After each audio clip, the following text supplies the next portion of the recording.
Now, the coronavirus pandemic has pushed hundreds of thousands of people in Central Asia into poverty and worsened inequality. That's according to a new report from the UNDP on the socio-economic impact of COVID-19 on the region. And with infections on the rise, a second wave is expected to pose a bigger threat than the 2008 financial crisis. Lockdowns have hit economic growth in the region as trade routes were disrupted and consumption and investment declined.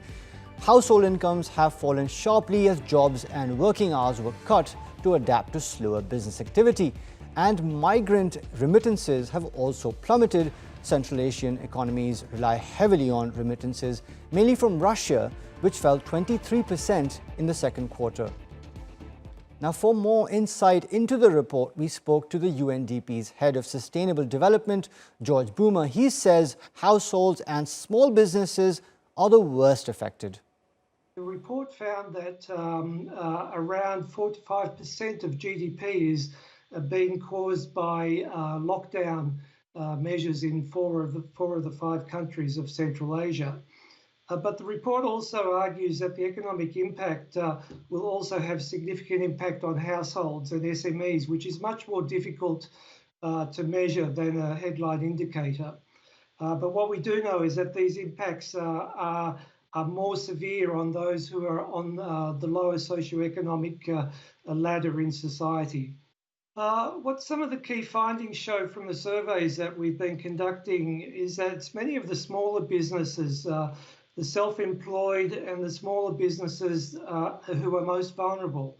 This is due to they have the smallest margins and least amount of operating capital. And these small businesses are really the engine of economic growth and employment and productivity across the region. And many of these businesses have a very small buffer to maintain their trading and are facing either closure or bankruptcy the longer this goes on.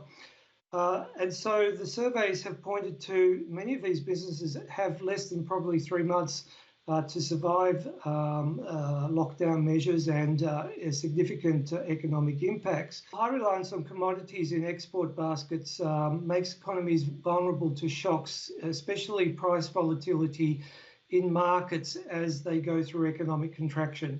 And this has a significant impact on government finances and the associated influences on exchange rates that the local currencies suffer from.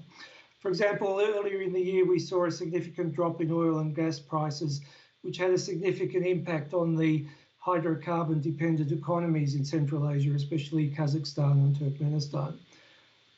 Secondly, a high reliance on remittances also creates vulnerability, but more from a household perspective, where we see that there's been significant decreases in remittances that are flowing to households across particularly Tajikistan, Kyrgyzstan, and to some extent Uzbekistan as well.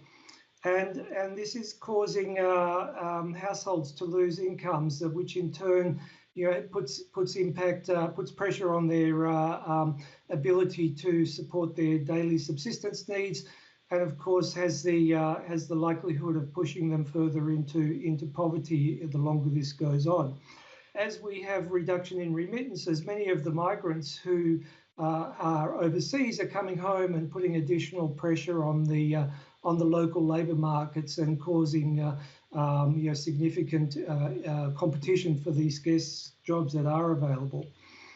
For the countries to do better, they need to continue diversification of their economies and to move away from the natural resource base that they've been reliant on for so many years.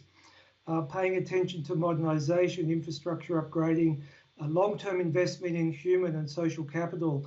But we also argue that the transition to green technology should be a fundamental part of these future policy directions.